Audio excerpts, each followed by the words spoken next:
ఇప్పుడే జీ5 app download చేయండి. చూడండి మీ ఫేవరెట్ టీవీ షోస్ ఎప్పుడైనా ఎక్కడైనా.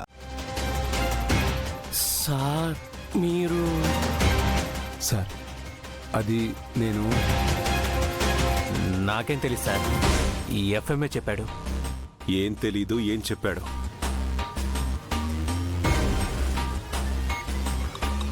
కంపెనీ చైర్మన్ అంటే ఇంత టెన్షన్ పడతారా బాబాయ్? బాగుంది బాగుంది. అవును, ఇంతకీ దేని గురించి టెన్షన్ పడుతున్నారు? టెన్షన్ ఏం లేదు సార్. గౌరీ మేడంకి ఏదో డౌట్ ఉందంటేను క్యాబిన్కి వెళ్తున్నాను. అవునా? ఇదిగో, ఈ మధ్య గౌరీ గారికి హెల్త్ అస్సలు బాగుండట్లేదు. మీరు ఆవిడ దగ్గరికి వెళ్ళి ఆవిడ టెన్షన్ పడే పనులు చెప్పకండి, అర్థమైందా? అలాగే సార్. ఓకే ఓకే, జాగ్రత్తగా వెళ్ళి వచ్చేదండి.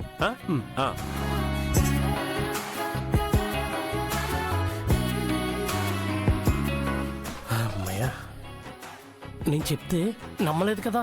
చూడండి ఆర్య సార్ ఎంత కేర్ తీసుకుంటున్నారు. నిజమేనయ్యా FM. Shankar 2.0 version very fast. మన ఆర్య సార్ లాగా అస్సలు కాదు. అక్క తొందరపడిందంటే నేను నమ్మలేకపోతున్నాను. అక్కని శంకర్ గారే ఏదో మాయ చేసుంటారు. అక్కిని నమ్మి అక్కని వాళ్ళ ఇంటికి పంపిస్తే ఇలాగేనా చేయడం? అవును, అక్కినే న్యాయం అడగాలి. పద పద.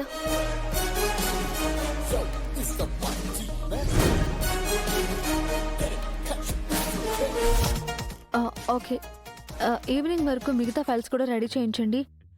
ఈవినింగ్ నాకు వేరే వర్క్ ఉంది. అలాగే మేడం. హాస్పిటల్ అపాయింట్మెంట్ ఉంది కదా మేడం. హాస్పిటల్ అపాయింట్మెంటా?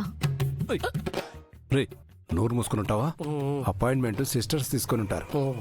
అదేం లేదు మేడం, ఇతనికి హాస్పిటల్లో అపాయింట్మెంట్ ఉంది, అదే చెప్తున్నాడు. ఏంటి ప్రాబ్లం? Pregnancy madam. ఎవరు? ఇతర వైఫే మేడం. వాట్? ఈ వయసులోనా? అంటే అది అలా కలిసి వచ్చింది మేడం. సరే సరేలే, ఈ ఏజ్లో ప్రెగ్నెన్సీ అంటే చాలా కష్టం. జాగ్రత్తగా చూసుకోండి. అలాగే మేడం. అవును, గౌరీ గారిని జాగ్రత్తగా చూసుకుంటానని చెప్పాను. మరి ఎక్కడ చూసుకుంటున్నావు? లేదుగా. లేదు శ్రావణి గారు, గౌరీ గారు సంతోషంగానే ఉన్నారు, కానీ నార్మల్ గా లేదు. నార్మల్ గా లేదు అంటే నార్మల్గా ఉండలేరు కాబట్టి ఎవ్రీ టైం కనిపెట్టుకుని ఉండండి. వాంతులు అవుతూ ఉంటాయి, బీపీ డౌన్ అవ్వచ్చు, నీరసంగా కూడా ఉంటుంది. మేడం అదే సిచ్యువేషన్ లో ఉన్నారు కాబట్టి కరెక్ట్ గా చెప్తున్నారు. గౌరీ గారికి అలాంటి సిమ్టమ్స్ ఏం లేవే, నార్మల్ గానే ఉన్నారు. ఈ ఫుడ్ పాయిజన్ అయినా అయ్యిందా? కాదు, తన లైఫ్ స్పాయిల్ అయిపోయింది. వాట్? ఏం మాట్లాడుతున్నారు? పెళ్లి తర్వాత జరిగితే అది శుభవార్త, పెళ్లికి ముందు జరిగితే అది శుభం ఎలా అవుతుంది? తను పెళ్లికి ముందు అవడం బాధాకరం మేడం. పెళ్లికి ముందు అవడం ఏంటి? అసలు ఏం మాట్లాడుతున్నారు మీరు? నా దగ్గర ఏదో దాస్తున్నారు. మా నోటితో ఎలా చెప్పమంటావు? ఓకే, మాకు తెలిసిన విషయం మీకు తెలిస్తే బాగోదని చెప్పట్లేదు మేడం. అబ్బా, అసలు మీరేం చెప్పాలనుకుంటున్నారు? డైరెక్ట్ గా చెప్పండి. మీరు ప్రెగ్నెంట్ అని తెలిసింది మేడం. వాట్? మా అక్క ప్రెగ్నెంట్ అక్కి. జీ5 యాప్ డౌన్లోడ్ చేసి అన్ని ఎపిసోడ్స్ పూర్తి ఉచితంగా చూడండి.